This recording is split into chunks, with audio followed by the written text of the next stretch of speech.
Hi guys, today I'll be taking a look at a very light, silent linear switch, the Akko Haze Pink Silent. Let's get started. But firstly, a disclaimer, these switches were sent to me by Akko, I wasn't paid to make this review, and I will remain as impartial as I can as per usual. Anyway, enjoy the review.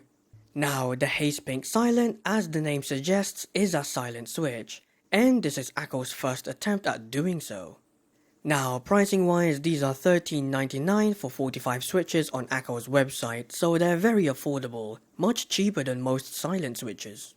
And this is what they look like when disassembled. Feel free to pause the video. Now, let's move on to the switch categories.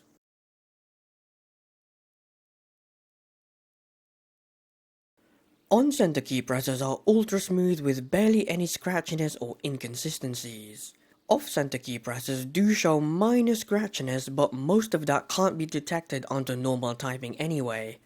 Overall, smoothness is the single strongest aspect of this switch. It rivals top-tier optical and Hall effect switches. It's honestly mighty impressive.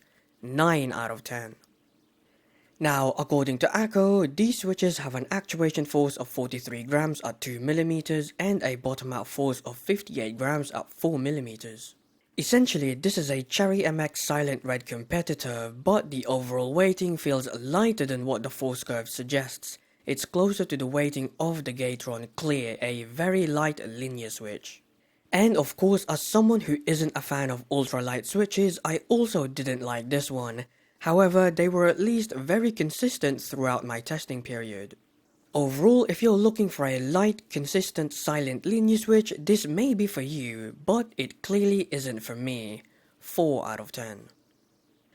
Now, it's been a while since I've looked at a silent linear switch, but I can tell you that people are often split when it comes to their sound, and this includes myself too. These switches, however, have a very nice and very smooth, quiet sound.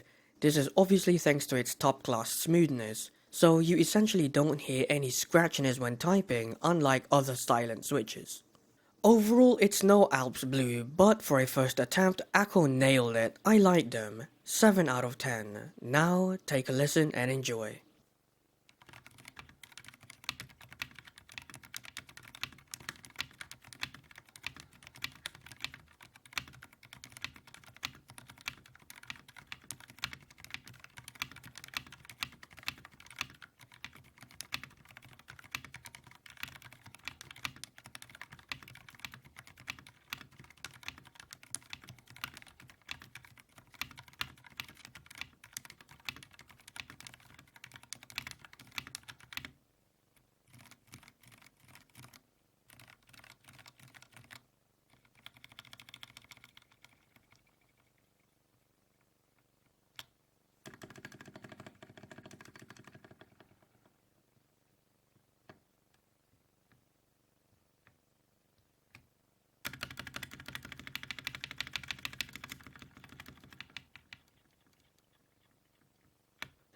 Now, typing is where the real letdown begins. Firstly, these are ultralight switches, they don't suit me for typing at all. I made typos more often than usual whenever I would use this switch, and obviously that's no good. Secondly, the switches feel like they actuate higher than 2mm. I would say they actuate somewhere around the 1.7mm range, and again, added with the light weighting causes further typos, so not a great combination there. However, it's not all doom and gloom. I'd like to mention again that these are ultra smooth and very consistent. These definitely have a market and Akko knows that. Overall, I'm clearly not Akko's target audience here. 4 out of 10. Now, gaming is very similar when it comes to typing, with a few differences to keep in mind.